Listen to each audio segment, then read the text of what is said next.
the eerie glowing fairies entities recorded in the island of Naxos in Greece, demonic entity lights.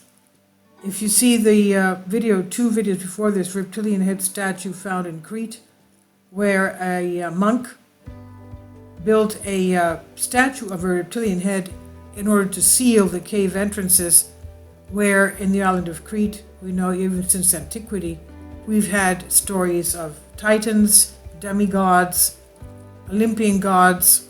I think one of these caves were supposedly the cave of the birthplace of Zeus, and a lot of demonic entities and fairies even coming out, even to this day, reports of people seeing them, even hearing them dancing in the caves, and also kidnappings by them.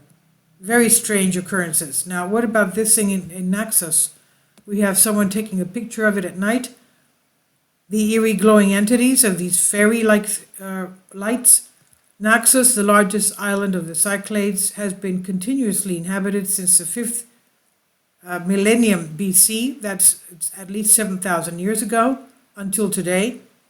I've been to the island. It's very beautiful. It has very good cheese and very good running water. It's varied in its varied history, myth, and reality are constantly involved in a surge of mystery and imagination, while keeping our desire for knowledge and understanding of the way of life of our ancestors undiminished. Dionysus, Semele, Theseus, Ariadne, the nymphs, the Nereids, the tyrants, the conquerors, the pirates, lords, farmers, and villagers have left their traces scattered throughout the island, which rises imposingly in the middle of the Aegean Sea.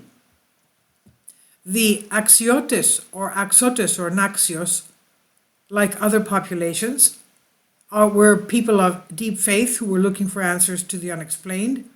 As long as we are in Naxos, let us remember that on this island the elements inhabited every house, every well, and every orchard.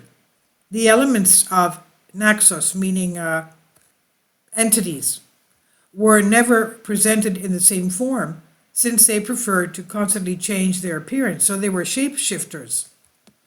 However, the fairy tales of fairies told to the younger ones were always of particular importance to the residents. They firmly believed that in the past they used to meet them at midnight, but also at midday as they were returning from their estates, their agricultural farmlands. They are not visible to all people. Few have the gift to see them. So according to traditions, only the Sabbath-born or the lightly shadowed can perceive them and see them dancing. Some of the photos taken by our team during the researches carried out on the island of Naxos showed some spectacular spectral anomalies. The strange thing is that by looking more closely at these photos, one will find that these abnormalities do not come from a problem with the camera lens, and of course it is not orbs, but has been caused by an external factor. The first photo makes an impression showing some symmetrical features, but also some elements like heads, legs, arms, and wings that give the impression that it is an entity rather than a phenomenon. The photo was taken in northeast Naxos. The eerie glowing entities. The original photo of the photos of the presence of some flying entities or objects. It's not a bat due to the microscopic body and high speed they move. Also, bats do not fly vertically. The characteristics of the entity make an impression that it does not remind us of any known species of the animal kingdom. And the second photo, we notice a spectral anomaly that probably refers to some fairy creature, as we learn about fairies through tradition. Tiny, bright white-yellow colors, invisible to the eye, existence of wings, move like dragonflies but vertically. It was taken inside of the cave of Za in Naxos. And the original photo, note we could not discern it by naked inspection. Also, the photo is taken without using a flash. Enlarge the bright fairy beings. There is no insect similar either in shape or wing arrangement to that which we recorded. And this is by omadaorfeasblogspot.gr. I've translated this for you from a Greek article. Please leave your comments and thank you for your support. Kindly support my Patreon account.